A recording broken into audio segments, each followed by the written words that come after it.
부자가 되는 지름길 함께 가는 고부자입니다. 안녕하세요. 오늘은 10월 15일 정부가 발표한 주택시장 안정화 대책 핵심 내용을 정리해 드리겠습니다. 627, 97 규제 이후 벌써 세 번째 대책입니다. 이번 핵심은 규제지역 확대, 대출 규제 강화, 실거주 강화라는 세 가지 키워드로 요약됩니다. 그럼 본격적으로 살펴보겠습니다.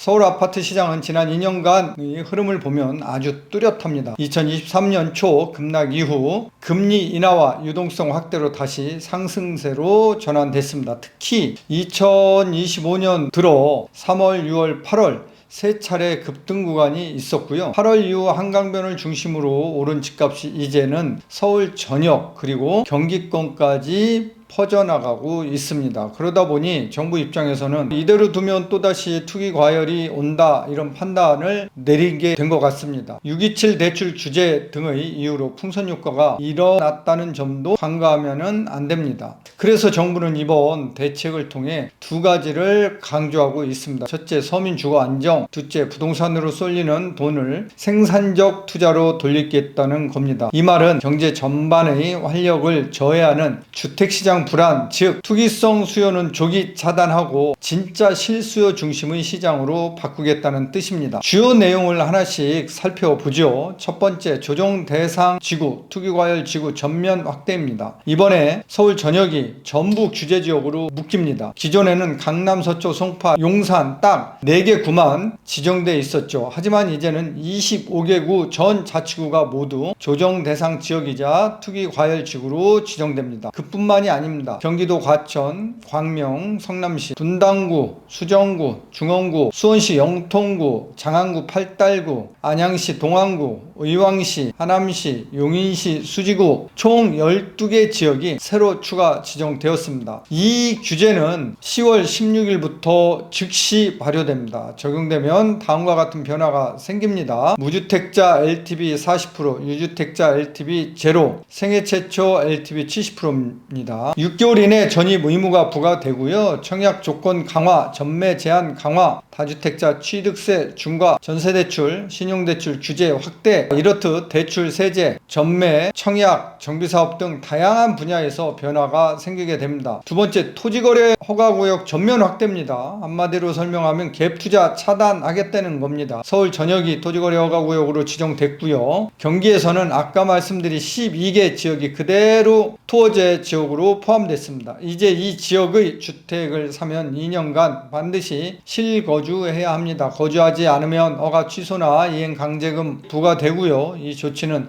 10월 20일부터 2026년 12월 30일까지 유지됩니다. 세 번째, 대출 규제 강화입니다. 가장 큰 변화는 주담대 한도 차동화입니다. 15억 이하는 6억까지, 15억에서 25억 이하는 4억까지, 25억 초과는 2억까지. 예전에 일괄적으로 6억까지 대출이 가능했는데 이제는 고가주택일수록 대출이 줄어든다는 뜻입니다. 또 스트레스 금리도 1.5에서 3%로 상향돼 대출 여력이 더 줄어들게 됩니다. 시행은 10월 16일부터 바로 시행됩니다. 그리고 10월 29일부터 1주택자의 전세자금 대출도 DSR에 포함됩니다. 즉 전세대출을 많이 받으면 다른 대출 여력이 줄어들게 되겠죠. 네 번째, 부동산 세제 합리화 방안 마련입니다. 세제 개편의 구체적 방향, 시기, 순서 등은 시장에 미치는 영향과 과세 형평 등을 고려해 종합 검토할 계획인 것 같습니다. 연구 용역, 관계부처 TF 논의 등을 통해 보유세와 거래세 조정 및 특정 지역 수요 쏠림 완화를 위한 합리화 방안을 마련하겠다는 것입니다. 이렇게 되면 시장에 어떤 영향이 생길까요? 집값은 어떻게 될까요? 이게 중요한 문제겠죠. 단기적으로 매수 심리 위축, 거래량 감소가 불가피해 보입니다. 특히 갭 투자나 다주택자 중심의 시장은 크게 위축될 가능성이 높겠죠. 강남 상구의 경우 미치는 효과는 미미할 걸로 예상됩니다. 한강벨트 지역은 일시적으로 가격이 조정되거나 상승폭이 줄어들 것으로는 보입니다. 하지만 중장기적으로 이 효과가 지속되기는 어려워 보이겠죠. 또한 서울 외곽이나 수도권 지역은 갭 투자 및 대출 규제로 인한 가격 하락 가능성도 배제할 수 없습니다. 당분간 시장 흐름을 주시하는 것이 좋겠죠. 다만 현재 부동산 시장은 공급이 부족한 상태로 중장기적으로 봤을 때 결국 가격 상승으로 이어지는 게 과거의 부동산 시장의 역사였습니다.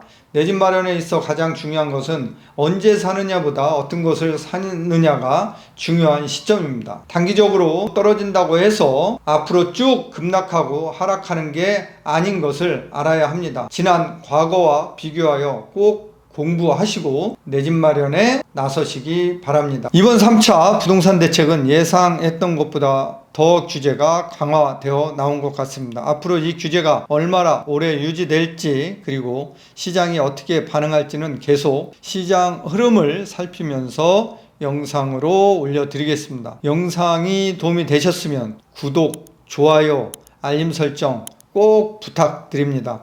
감사합니다.